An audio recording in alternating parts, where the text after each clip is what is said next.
chocolat, caramel, vanille, fraise, tous ces cornets nous accompagnent tout au long de l'été. Et bien certains sont nés dans ce laboratoire des Vosges, conçus, pensés, imaginés dans le cerveau de Lali. Comme une ménagère dans sa cuisine avec un petit robot. On va tester différentes recettes. Au minimum, on est sur une base de 6 mois pour arriver à un lancement de produit. Mais il nous faudra beaucoup moins de temps pour nous glisser dans les coulisses de la fabrication d'un cornet caramel au beurre salé. Du coup, comme son nom l'indique, la première étape, ça va déjà être de faire le caramel. Donc à savoir du beurre et du sucre d'origine France et du sel de Guérande. 3 ingrédients qui vont être chauffés pendant près de 2h30 pour donner un caramel parfait. Caramel qui va ensuite être versé dans ces grandes cuves où se prépare la crème glacée, autrement dit un mélange de crème fraîche, de sucre et de lait. Le tout va être brassé à 55 degrés avant d'être pasteurisé. Il faut savoir que formuler une crème glacée, c'est quelque chose qui est vraiment complexe, qui est vraiment technique. Et donc chaque ingrédient qu'on va incorporer a ses propres fonctions et va intervenir à la fois sur le goût mais aussi sur la texture de la crème glacée.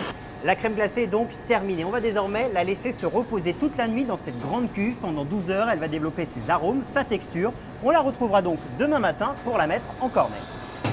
Et au matin, première difficulté, comment éviter que le biscuit ne se ramollisse au contact de la crème glacée? Alors ce qui va faire l'étanchéité du cône afin qu'il ne se ramollisse pas, c'est un nappage au cacao qui va être pulvérisé de manière très fine sur le biscuit.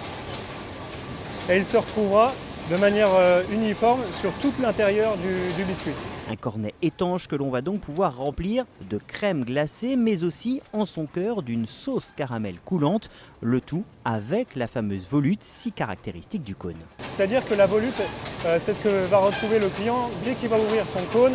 Et donc on essaye toujours d'innover et d'avoir des volutes qui soient très esthétiques. Quelques éclats de noisettes et le cornet sera paré de tous ses atours. En l'espace d'une heure, 18 000 cônes seront passés par ce tunnel.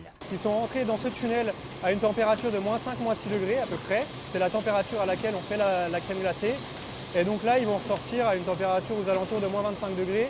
Donc c'est ce qu'on appelle la surgélation. Après plusieurs semaines en chambre froide, ces cornets finiront peut-être chez vous. Chaque Français consomme en moyenne 7 kg de glace et de sorbet chaque année.